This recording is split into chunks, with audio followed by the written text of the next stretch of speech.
Netflix has given us some great shows over the years, but if they don't perform the way Netflix wants them to, they cancel them too soon. So here are the 4 best shows I believe were cancelled and deserve to get a second season. So let's jump straight in and let's talk about Rise. Now this stars Josh Radnor, and he's a high school teacher who comes into his local high school and stages a production of Spring Awakening. Now the difference between this and say a Zoe's Extraordinary Playlist or a Glee is this was a lot darker. It dealt with a lot of heavier themes such as bullying and teenage pregnancy and things like that. And we also had auli'i Cravalho in here, and I've been a fan of auli'i Cravalho's for quite some time, even from Moana. She's also done another Netflix film that she did last year, which was All Together Now. So it had a great cast. Of course, drawing on the musical vibes, which is great for me. I'm a musical fan. Spring Awakening as well. So it wasn't as easy of a watch as say a Zoe's Playlist or a Glee or things like that. But this is a show that really pulled on my heartstrings, particularly with the musical vibes and things like that of Spring Awakening. I didn't know a lot about Spring Awakening as a musical before I saw this particular show. And Josh Radnor, as we know, is known to viewers from How I Met Your Mother and that TV series as well. And like I say, auli'i Cravalho pretty much being the first live action TV show that she did, or when she was branching into live action from coming from the animation world. So it had a great cast in this, and this is a show that I believe deserved to leave us too soon. And the thing about this is a lot of these shows still have that fan base that are lobbying to get these shows a second season. So let me know if you are a fan of Rise, and maybe another network could pick it up in the future. But Rise is one that I'm adding to this list because it was a show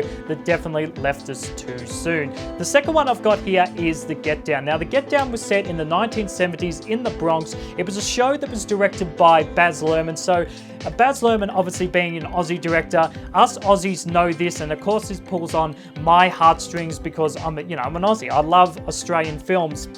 But it pulls on my heartstrings, and a lot of Aussies know this, is a lot of his films are quite divisive, particularly at the box office. The critics, you either like his stuff or you don't like his stuff. But think about like The Great Gatsby, but set in New York and the Bronx in the 1970s, and particularly at a time when disco and hip-hop were colliding. You couldn't like disco and things like that, and it was really this battle between hip-hop and disco, and we got a lot of those hits from like the Bee Gees and a lot of those disco vibes, and the costume design, which is fantastic, by Catherine Martin. Obviously, Baz Luhrmann and Catherine Martin are a match made in heaven. They're about to open, or at least when lockdown restrictions ease here in Australia, they're about to open Moulin Rouge as a stage musical, which I cannot wait for. So I'm a big Baz Luhrmann fan, and The Get Down is another show that I reckon left us too soon, particularly drawing on, like I say, the hip-hop and the disco, and with great performances by the cast, including Justice Smith and Jimmy Smits, who is known to us from Star Wars as Bail Organa.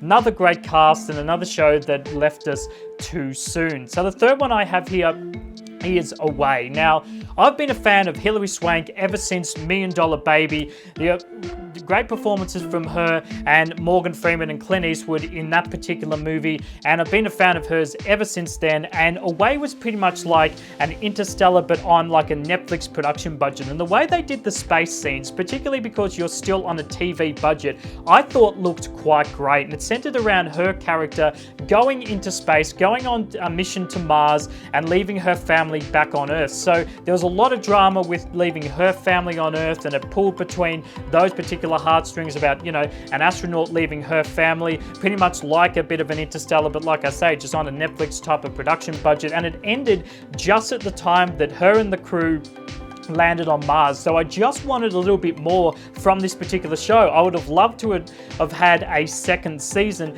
and seeing the mission unfolded on Mars once they finally got there. The first season was a lot of that build up, but yeah, it would have been great to get a second season. And like I say, big Hilary Swank fan, another great cast in here, and another show that left us too soon that Netflix cancelled only after one season. And the last one I'm going to put on here is Cursed. Now, I've said a lot about Cursed here on my channel before.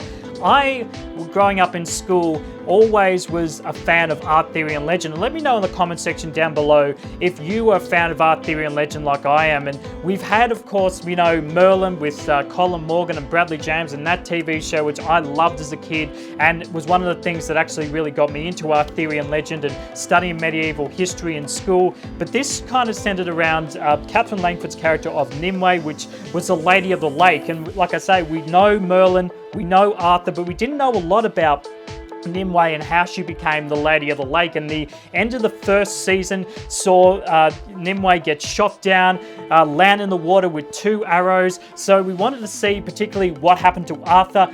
We did have Arthur in here, but also what happened to Nimue. And so this is another show that I believe could have had a second season, even a second season to wrap things up, because it seems like this left us on literally a cliffhanger. So it would have been interesting to see what happened to Nimue as well. And another show that Netflix cancelled way too soon. So let me know, guys, are you a fan of any of these shows that I've just mentioned, which is Rise, The Get Down, Away, and Cursed? There have been a fan base for each of these shows, and maybe a network picks them up in the future, and maybe we get to see them come back on another network, on another streaming service. We'll just have to wait and see. But let me know if you're a fan of any of these shows that I just mentioned and whether you think they should have got a second season as well. Righto guys, my name is Darcy Oliver. I love to be able to talk movies, TV and pop culture with you guys, and the only way I can continue to do that is if you guys subscribe to the channel and you join the community. I've always been a movie, TV and pop culture fan. I love talking this with you guys, and I would love to continue to do that, so make sure that you hit the subscribe button and you join the community. Righto guys, my name is Darcy Oliver. Thank you for tuning in to another one of my videos, and I'll see you soon.